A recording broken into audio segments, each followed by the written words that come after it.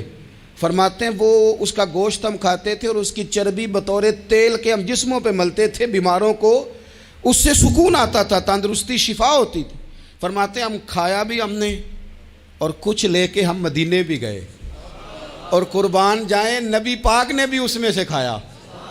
ہم نے عرض کی حضور یہ معمہ کیا ہے، یہ ماجرا کیا ہے؟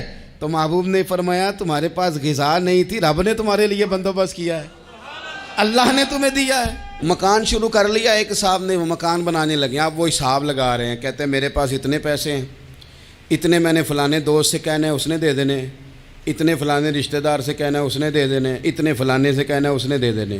یہ ساری کاپی بنا کے مکان شروع کر لیا۔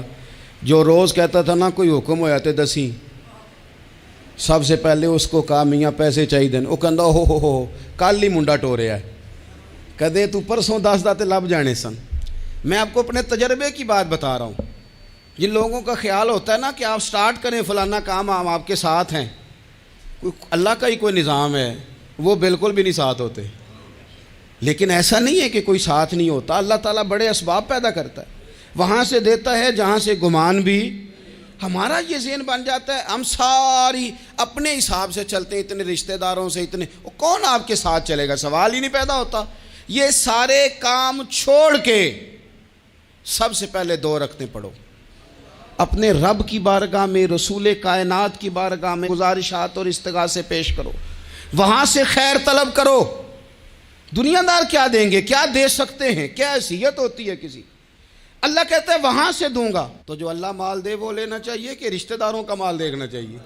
جو اللہ دے وہ لینا چاہیے کہ سیٹھوں نوابوں کی جیبیں دیکھنی چاہیے؟ جو اللہ دے وہ قبول کرنا چاہیے یا دیکھنا چاہیے کون سا آدمی کہاں پہنچ گیا؟ چھوڑو، اپنی مٹی پہ چلنے کا سلیقہ سیکھو۔ کسی کے سنگ مرمر پہ چلو گے تو پھسل جاؤ گے، پھسل جا۔ اس پر ایک اور بات عرض کر دوں، صحیح بخاری سے، مسلم سے ایک اور بات۔ کچھ چیزیں ایسی ہیں جن سے اللہ کی مدد آتی ہے، مدد ملتی ہے۔